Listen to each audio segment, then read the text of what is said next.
Kolesteroli i lartë është një nga problemet më të përhapura shëndetësore në botën moderne. Miliona njerëz përballen çdo ditë pasojat e kolesterolit të lartë, i cili mund të çojë në sëmundje kardiovaskulare, infarkt dhe probleme të tjera serioze shëndetësore. Por çfarë nëse ekziston një mënyrë natyrale për ta kontrolluar atë? Sot do të zbulojmë 7 ushqime mahnitëse që mund të ndihmojnë në uljen e kolesterolit në mënyrë plotësisht natyrale, pa pasur nevojë për ilaçe të forta apo ndërhyrje drastike. Trupi ynë është një makinë sofistikuar që funksionon më mirë kur i ofrohen lëndët ushqyese të duhura. Zgjedhjet që bëjmë në tavolinë nuk janë thjesht çështje shije, por vendime që ndikojnë drejt për drejt në shëndetin ton afatgjatë. Le të nisim këtë udhëtim të mahnitshëm përmes botës së ushqimit shëndetësor. 1. Tërshëra dhe drithra integrale. Tërshëra integrale është një nga superfoodet më të fuqishme në luftën kundër kolesterolit të lartë. Kjo ushqim i thjesht por i fuqishëm përmban beta-glukan, një lloj fijesh të tretshme që vepron si një sfungjer në sistemin ton tretës.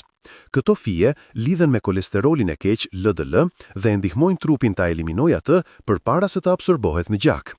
Studimet shkencore kanë treguar se konsumimi i vetëm 3 gram beta-glukan në ditë, që ekivalon me një tas të shër, mund të ulë nivelet e kolesterolit deri në 10%. Por përfitimet nuk ndalojnë këtu. Tërshëra është gjithashtu e pasur me antioksidant, vitamina B dhe minerale që mbështesin shëndetin e përgjithshëm kardiovaskular. Drithrat integrale, si elbi, thekra e plot dhe orizi integral, kanë efekte të ngjashme. Këto ushqime ruajnë të gjitha shtresat e kokrës, duke përfshirë endospermen, klepin dhe trashën, ku gjendet shumica e lëndeve ushqyese. Ndryshe nga drithrat e rafinuara, versioni integral ofron një profil të plot ushqyes që ndihmon në balancimin e kolesterolit. Për rezultate optimale, ekspertët rekomandojnë zëvendësimin gradual të produkteve të rafinuara me alternativa integrale. Një mëngjes me të shër, drek me bukë të plotë dhe darkë me oriz integral mund të bëjë një ndryshim të konsiderueshëm në profilet e kolesterolit brenda vetëm disa javësh. 2. Arrat dhe farat.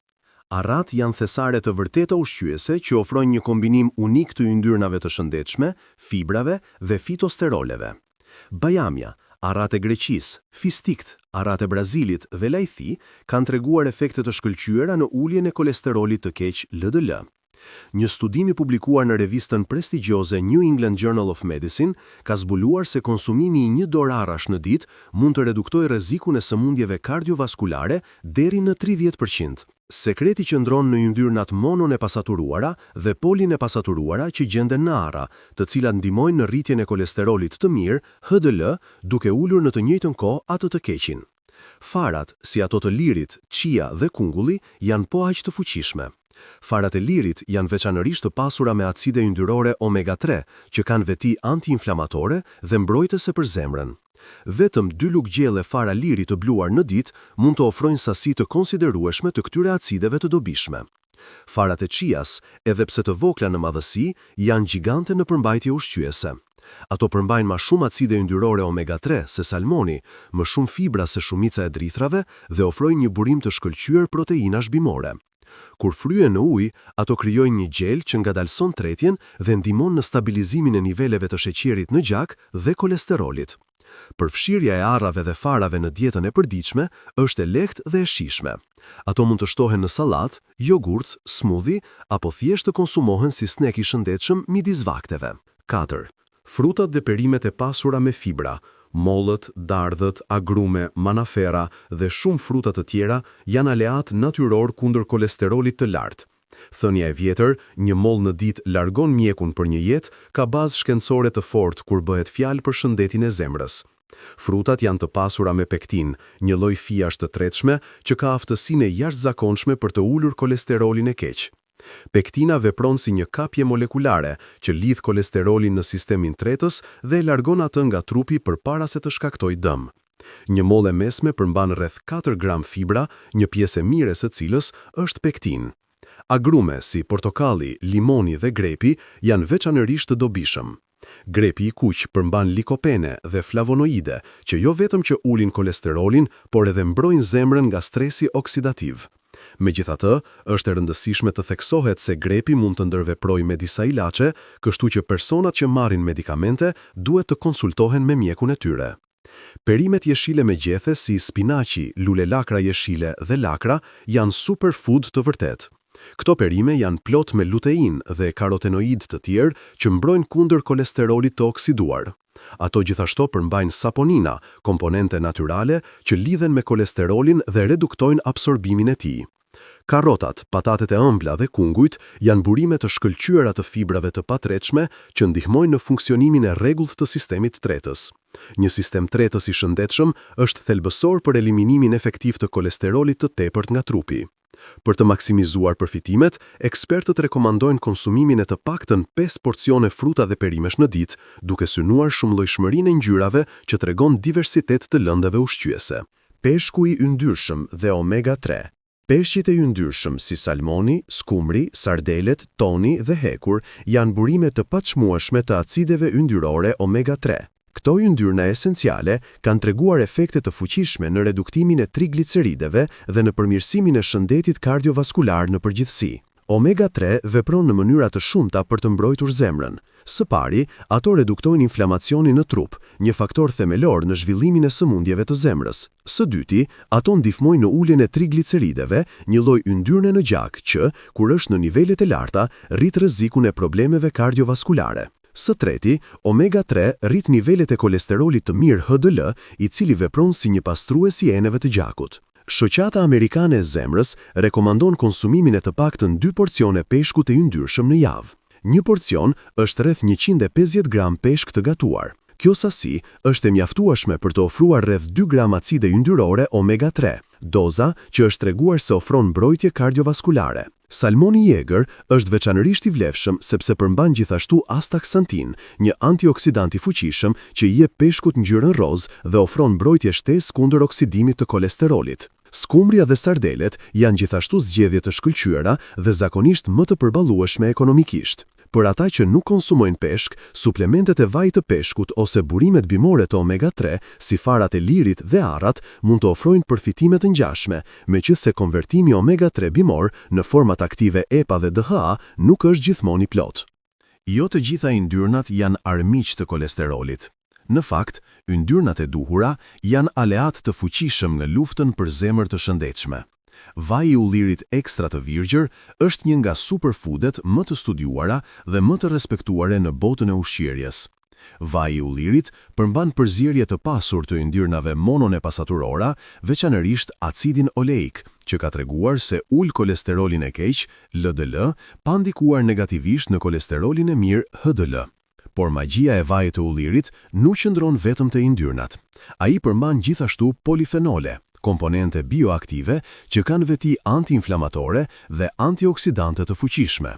Studimet mbi dietën mesdhetare, ku vaji i ullirit luan rol qendror, kanë treguar paksim dramatik të incidencës së sëmundjeve të zemrës. Banorët e rajoneve ku kjo dietë ndiqet tradicionalisht kanë disa nga normat më të ulta të sëmundjeve kardiovaskulare në botë, pavarësisht konsumit relativisht të lartë të yndyrnave. Vaji i avokados është një tjetër opsion i shkëlqyer. Avokadot janë frutat më të yndyrshme që ekzistojnë, por yndyrnat e tyre janë kryesisht mononepasaturora dhe jashtëzakonisht të dobishme për zemrën. Një studim ka treguar se konsumimi i një avokadoje në ditë për 5 javë ka ulur ndjeshëm nivelet e kolesterolit të keq te personat me mbipesh. Edhe vaji i farave të lirit, vaji i arrave dhe vaji i susam ofrojnë profile të shëndetshme të yndyrnave. Çelësi është zëvendësohen yndyrnat e ngopur dhe ato trans me këto opsione më të shëndetshme, duke mbajtur gjithmonë në mendje se edhe yndyrnat e shëndetshme janë të larta në kalori dhe duhet konsumuar me mas. 7. Soja dhe produktet e sojës. Soja ka qenë pjesë e dietës aziatike për mijëra vjet dhe studimet moderne po zbulojnë arsyen pse popullsitë që konsumojnë shumë sojë kanë norma më të ulta të sëmundjeve të zemrës. Proteinat e sojës kanë aftësinë unike për të ndikuar pozitivisht në metabolizmin e kolesterolit. Konsumimi i 25 grameve proteinë soje në ditë, që ekuivalon me rreth 2 deri në 3 porcione ushqimi bazuar në sojë, mund të ulë kolesterolin e keq LDL me rreth 5 deri në 6%. Edhe pse kjo mund të duket si një ulje modeste, kur kombinohet me ndryshime të tjera në dietë dhe stil jetese, ndikimi akumulativ mund të jetë shumë i rëndësishëm. Tofu, tempeh, qumësht soje dhe edamame janë të gjitha burime të shkëlqyera proteinash soje. Këto ushqime ofrojnë gjithashtu izoflavon, komponime bimore që kanë strukturë të ngjashme me estrogenin dhe mund të kenë efekte mbrojtëse për zemrën. Izoflazonët veprojnë si antioksidant dhe ndihmojnë në parandalimin e oksidimit të kolesterolit LDL, një hap kyç në zhvillimin e aterosklerozës. Është e rëndësishme të theksohet se përfitimet më të mëdha vijnë nga konsumimi i formave të plota të sojës, jo nga produktet e procesuara shumë. Tofu i freskët, qumshti i pastër i sojës dhe edamame ofrojnë jo vetëm proteinë cilësore, por edhe fibra, vitamina dhe minerale që mbështesin shëndetin e përgjithshëm. Për ata që kanë pasur shqetësime për efektet e sojës në hormonet, kërkimet më të fundit kanë qetësuar këto frika. Konsumimi moderuar i sojës konsiderohet i sigurt dhe i dobishëm për shumicën e njerëzve, përfshirë burrat, gratë dhe fëmijët. Ulja e kolesterolit në mënyrë natyrale është plotësisht e mundur përmes zgjedhjeve inteligjente ushqimore. Këto 7 grupe ushqimesh, tërshëra dhe drithrat integrale, arrat dhe farat, bishtajat, frutat dhe perimet, peshku i ndyrshëm, vajrat e shëndetshme dhe soja ofrojnë një arsenal të plot mjetesh natyrale për të luftuar kolesterolin e lartë. Çelësi i suksesit qëndron në qëndrueshmëri dhe shumëllojshmëri. Nuk është fjala për të eliminuar të gjitha ushqimet që pëlqejmë, por për të bërë zëvendësime të mençura dhe për të shtuar më shumë nga këto superfood në dietën tonë të përditshme.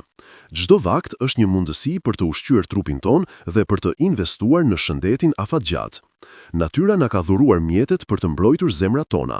Tani na mbetet vetëm të bëjmë zgjedhjen e duhur dhe të gëzojmë jo vetëm shijet e këndshme të këtyre ushqimeve, por edhe jetëgjatësinë dhe cilësinë e jetës që ato ofrojnë. Shëndeti i zemrës fillon në pjatë dhe me këto 7 ushqime, rruga drejt një jete më të shëndetshme është më e qartë se kurrë.